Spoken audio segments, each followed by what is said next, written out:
We're talking about rotational capacity through the system. And by system, I mean our body. And our ability to have this counter rotation is so important for distance runners that I can't overstate it. I mean, if this has helped me tremendously in my running for stopping and preventing knee pain, and I'll tell you why. So when we're running, essentially it is, right, you're leaning forward, you're catching yourself, right, your ribs are engaged and pulled down so we're not hyperextending our back.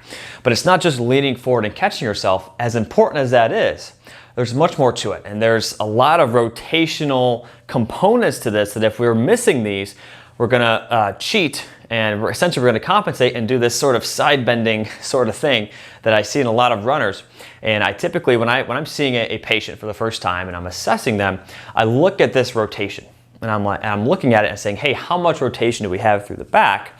And many times when I test it, so many patients and so many runners and athletes, it doesn't, not just runners, but athletes in general, when I'm doing this test and they rotate, they actually end up side bending along with it. And this is a huge red flag. Not horrible, but a huge compensation to lacking not only just mobility in the rotation, but also strength and stability. So, and actually, when I coached for the Loudoun Valley High School team, the coaches, Mark and Joan Hunter, their son Drew Hunter is a professional runner.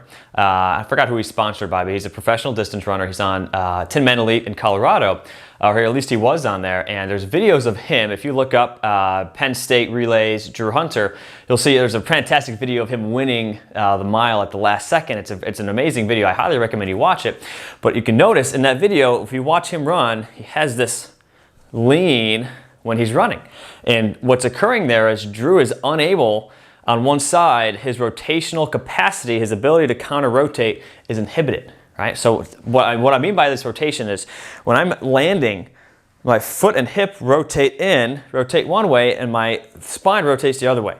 So essentially my hip's rotating in, my ankle's rotating this way, and my spine is rotating the other way. So it's the lower extremity is doing this, my back is doing this. So they're counteracting each other. So I'm here, right? Again, if this leg's rotating in, my back's rotating out, and they stabilize, and you stabilize yourself.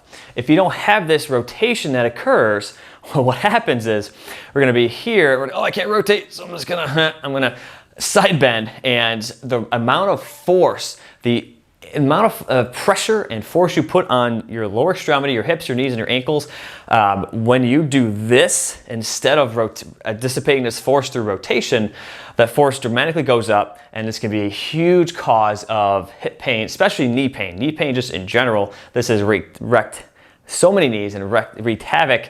Saying the wrong word here. It's just so detrimental to our joint health and our knee health that if we can improve this rotational capacity, it's going to be immensely important to just our health and longevity as distance runners. So guys, even the best, right? This is Drew Hunter in high school, and he was running, I don't know, what was he running? A 4 flat mile, 401, 402 miles. So even the best distance runners, guys, have these problems. And if he can fix it, then you can fix it as well. So I'm going to make more videos about how to address this. So please look out for more videos. But this has been the importance. I hope I explained this and displayed this to you, that the importance of this counter rotation with our running is so important. And even the best runners have issues with this. So guys, if we can just fix this one thing, it'll probably take care of that knee pain you've been having, and also maybe that lateral lean that so many runners have.